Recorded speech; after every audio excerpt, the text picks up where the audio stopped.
হরিণের শিং সমেত গ্রেফতার এক পাচারকারী। ঘটনাটি ঘটেছে বাগডোগরার পানিঘাটা রোডে।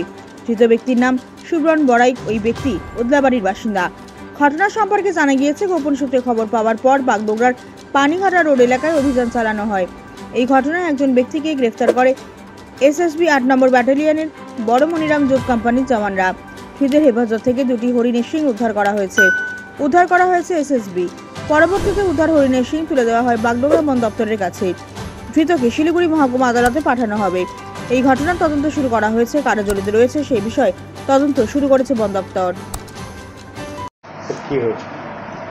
আজকে এসএসবি ইন্টেলিজেন্স আমাদেরকে খবর দিয়েছিলেন যে এরকম একটা ওয়াইল্ড লাইফ আর্টিকেল ট্রানজ্যাকশনের ওটা ওদের কাছে খবর আসতেছে। ওটা মানে এটা হয়তো সিজার হতে পারে আমার এরিয়ার মধ্যে। তো আমি বলেছিলাম যে ঠিক আছে আপনারা দেখুন। তো ওনারা সিজ করেছেন এই পানিঘাটা মোড় থেকে 100-150 মিটার আগে হবে মনে হয়, ওই পানিঘাটা রোডে সিজ করেছেন। একজন লোককে আটকও করা হয়েছে, আর সাথে 2টা হরিণের শিঙের টুকরো ওরা সিজ করতে পেরেছেন।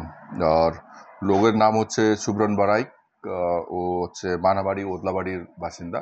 তো আপাতত যেটা জানা গেছে, ওকে কেউ বলেছিল যে এনে দিতে, তাই জন্য ও বাগড়াতে ওকে দেওয়ার জন্য আসছিল, ওই কি পয়সা টাকার লোভে আসছিল। তো বাকিটা আমরা দেখছি, ইনভেস্টিগেট করে জানা যাবে যে হ্যাঁ, কালকে কোর্টে তোলা হবে, যেহেতু ওর কাছে অ্যানিমাল আর্টিকেল পাওয়া গেছে। তো এটা তো violation of wild life protection act আছেই, পজিশন আছে ওর। আর বাকি জিনিসটাও আমরা দেখবো যে ও ট্রেডের মধ্যে ছিল না কি ছিল, সবকিছু আমরা দেখে এটা কোথায় থেকে এনেছে, মেরে এনেছে না কোথায় ছিল না পাওয়া গেছিল, এগুলো দেখতে হবে। আমরা দেখতে হবে এখন পর্যন্ত তো ডেলি লেবার হিসাবে কাজ করে বলে জানা যাচ্ছে। ওটা পরে ভালো করে দেখতে হবে।